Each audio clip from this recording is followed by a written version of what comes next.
Fala, Samurai, beleza? Então agora nessa aula a gente vai entender como que a gente pode fazer buscas com o SQLite utilizando a seleção, ou melhor, filtros que são com where, beleza? Então normalmente no SQL, o que a gente faz?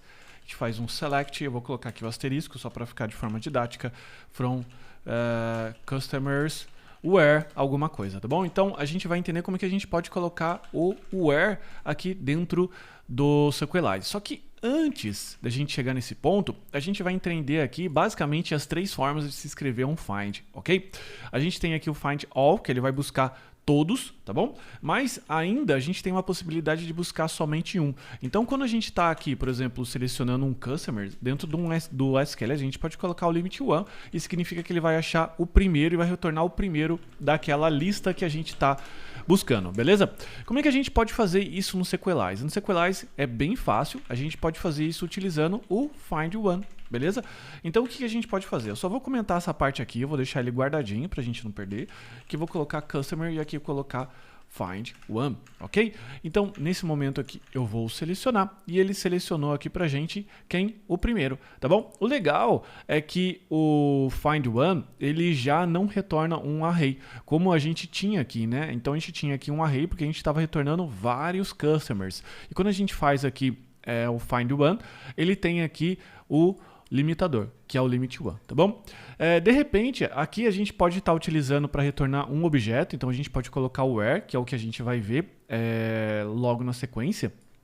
Mas pode ser, por exemplo, que eu quero pegar um cara específico. A gente vai tirar o ID daqui e vamos supor que eu quero pegar um cara que tem o ID 1. No nosso caso aqui, a chave primária é o próprio ID, o próprio campo ID. Como é que a gente faz para a gente pegar um cara quando a gente já tem a chave primária dele específica? Ou melhor, a gente já tem o ID específico dele. A gente tem aqui mais uma função chamada find by PK, beleza? O find by PK, basta você colocar somente o ID dele, no caso aqui o 1, e ele vai retornar a mesma coisa aqui pra gente, tá bom? Então o find by PK, como ele já deu o select aqui de tudo pra gente, ok? E daí ele colocou where customer.id, que no caso é o ID aqui 1, tá bom? Isso aqui é uma das formas que a gente mais utiliza, principalmente quando a gente tem já o ID vindo de uma rota, numa rota, por exemplo, de update, ou numa rota de delete, ok? Que daí a gente já busca o customer específico. Então é uma busca cirúrgica, ok?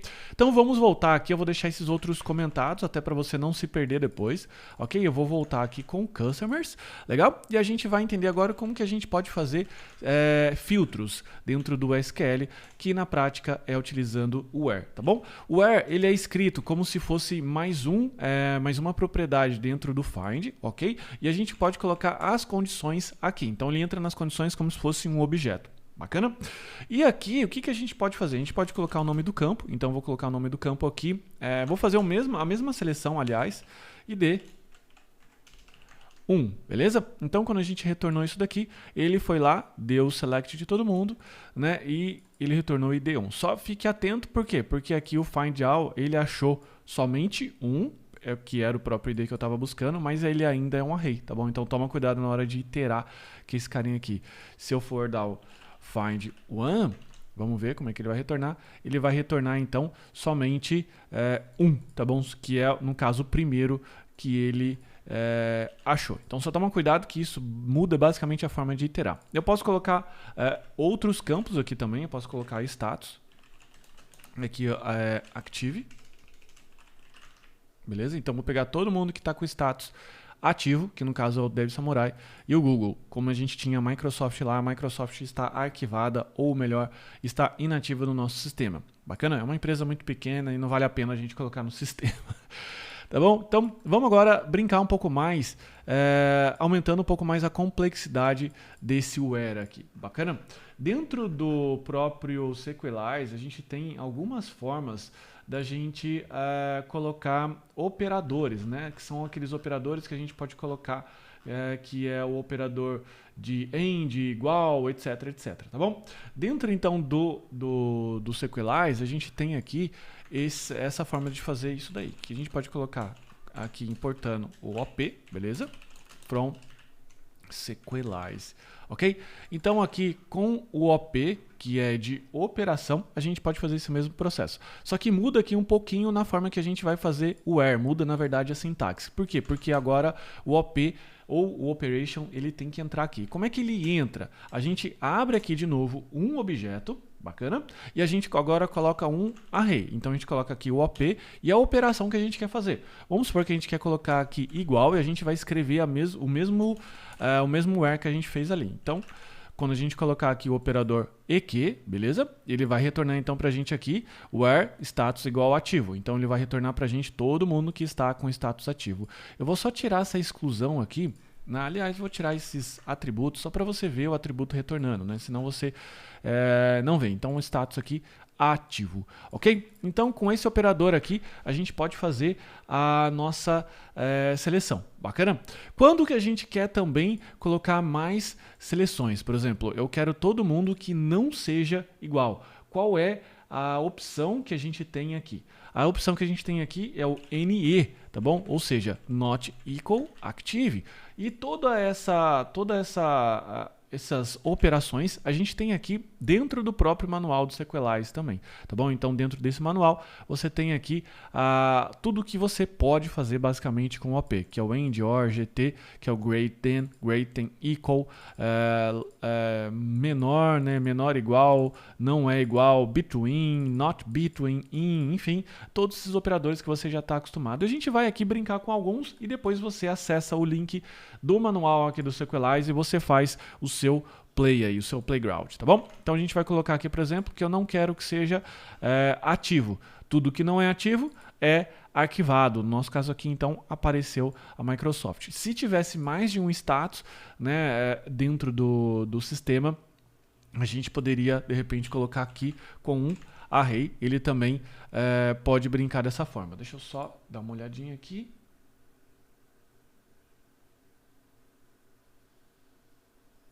Que daí no caso, é o operador in, né?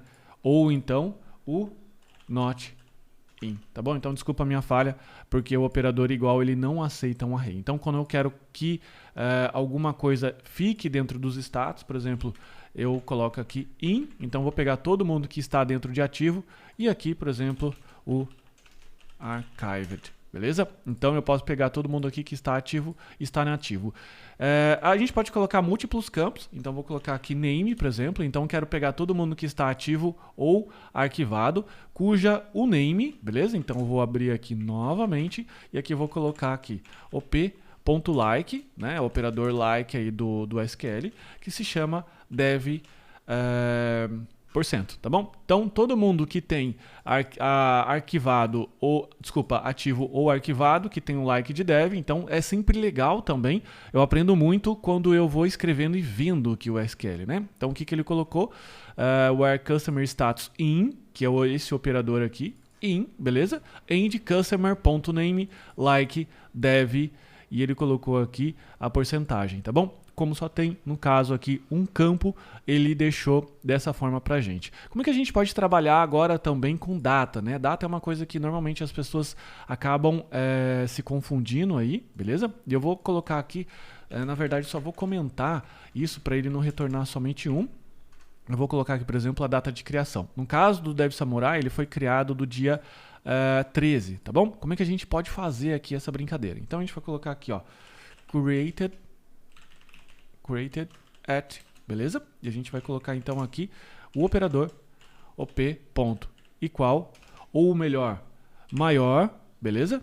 Greater than or equal, beleza? E a gente vai colocar aqui, ó, date, new date. Então a gente vai colocar o objeto date aqui. Então olha só que interessante. A gente colocou aqui as datas de customers e a gente colocou aqui, ó, end customer created at maior ou igual a essa data aqui, tá bom? Como eu tô pegando a data atual e ela é menor que o dia 18, que é no momento que eu tô gravando essa aula aqui, ele não apareceu. Mas se eu colocar o LT, beleza? LTE, ele vai aparecer aqui basicamente todo mundo, né? Porque todo mundo é menor que a data atual. Eu ainda posso utilizar o between, beleza? Que o between você pode colocar, por exemplo, um intervalo. Então esse intervalo sempre vem dentro de um array. E eu vou colocar um intervalo aqui de datas iguais, né? Então é só para você entender aqui o between, ele colocou o between e colocou duas datas aqui, beleza? Só que não ficaria tão legal, né? Porque é melhor a gente colocar aqui e fixar a data. O date, se eu der um Ctrl clique aqui, ou melhor, vamos só parar o mouse para ver a assinatura do método. Ele tem basicamente mais alguns parâmetros que eu posso colocar. Em que o primeiro parâmetro é o ano, então vou colocar 2019. Então vou pegar do dia 1º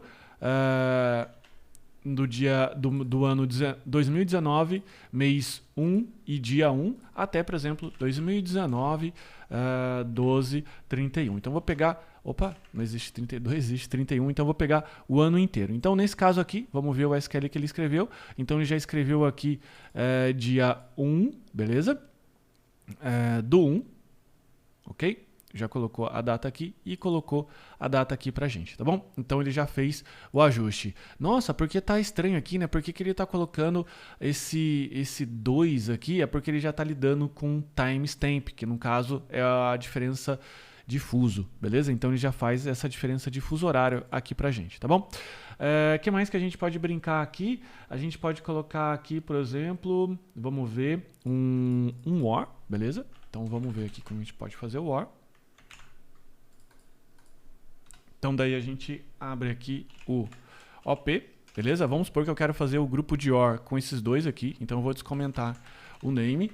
Deixa eu só voltar aqui para mostrar para você a diferença. Então ele colocou status name created at, beleza? Vamos ver qual que é o SQL que ele montou.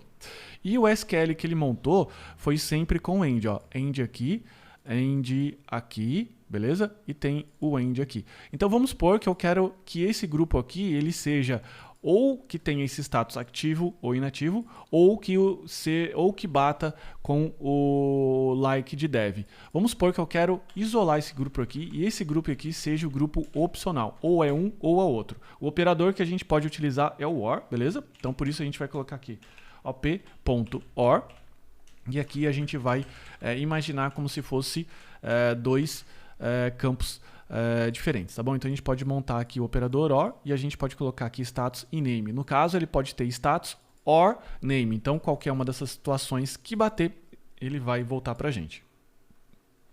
E aqui a gente teve o select, beleza? A gente tem aqui o from e a gente colocou aqui o where. Então olha só que legal, ele já colocou aqui o parêntese pra gente, para ter a precedência de operadores correta, e ele colocou aqui o status in, active, or active, archived, or name like dev, end customer created at. Então olha só que bacana que ele já fez. Ele já separou pra gente aqui dentro do OR, tá bom? Essa situação. Então o próprio where aqui do Sequelize é muito legal, é muito completo. Eu sugiro que você sempre leia a própria documentação dele de operadores, tá bom? Porque essa documentação aqui é bem interessante. Inclusive, ele cobre algumas coisas que, por exemplo, só o Postgres tem, tá bom? No nosso caso aqui, ele tem o iLike, que você pode montar um like que é case insensitive, que tanto faz se ele é maiúsculo ou minúsculo, ele vai pegar. O like normal de banco de dados, ele considera maiúsculos e minúsculos, beleza? Ele tem ainda um overlap operator, o contains e o contained, ok? E ainda tem o n. Então, isso aqui, no caso, funciona somente com o Postgres e ele já até coloca aqui, ó, PG only, tá bom? Que é de Postgres only, ok? Então, ele tem essa possibilidade aqui, tá bom? Então, esse daqui, no caso, é o básico que a gente pode fazer com o Sequelize em questão de where. Na verdade, a gente já montou um where aqui um pouco mais avançado. E o legal é que você não precisa ficar se preocupando com algumas coisas, como ele já fez aqui a precedência de operadores. Ele já deixou tudo certinho, tá bom? Então é isso. E ao longo do projeto aqui que a gente for trabalhando, você vai pegando e fazendo mais wheres aqui comigo, porque aqui é o nosso bate-papo, aqui esse playground aqui, é só pra gente ir brincando e conhecendo um pouco mais, tá bom? Então é isso. Vamos agora para a próxima aula.